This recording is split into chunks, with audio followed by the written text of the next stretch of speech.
अवैध dance bar, मटका, दारू आणि गुटख्यासंदर्भात भाजप आमदार आक्रमक. जिल्हा नियोजन समितीच्या बैठकीमध्ये भाजप आमदार सुभाष देशमुख यांनी शहर आणि जिल्ह्यात सुरू असलेल्या अवैध डान्स बार, मटका, दारू प्रश्न उपस्थित करत भाजप सरकारला घरचा आहेर दिलाय. पोलीस अधिकारी, कर्मचारी एखाद्या अवैध धंद्याच्या रेडवर जात असताना संबंधित अवैध धंदा चालकाला व्हिडिओ बनवून माहिती कळवत असल्याचा आरोप देखील आमदार देशमुख यांनी यावेळी केला. आज सोलापूर जिल्हा नियोजन समितीची बैठक पालकमंत्री जयकुमार गोरे यांच्या उपस्थितीत पार पडली.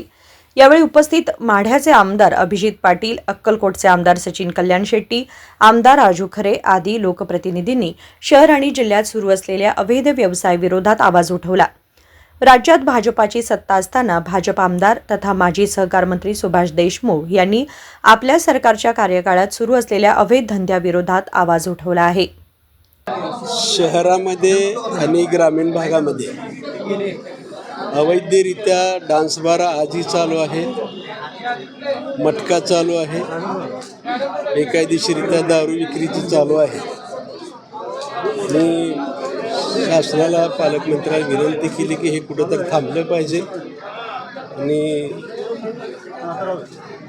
पुढच्या पिढीला जरा कुठंतरी एक आदर्श द्यावा असं वाटतंय.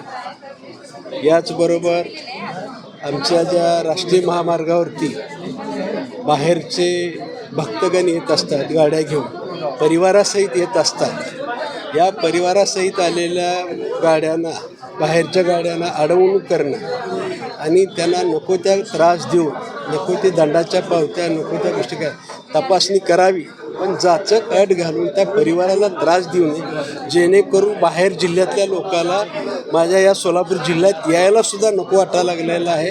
याच्यावरती थोडंसं नियंत्रण ठेवा म्हटलं. किंबहुना कनिष्ठ पोलीस अधिकारीसुद्धा गणवेशामध्ये, शासकीय वाहनामध्ये जातात आणि रेड करायला जातात आणि त्याच्या अगोदर त्याचा व्हिडिओ सोशल मीडियाच्या मार्फत व्हिडिओ तयार करतात आणि त्याला पुढं पाठवतात. म्हणजे काय, कसा तपास लागला? मला असं वाटतं हे गंभीर विषय आज जरा थोडेसे घेतलेले होते. मला खात्री आहे की पोलीस विभाग याच्यावरती गांभीर्याने विचार करेल. Bureau report, SBN Marathi, Solapur.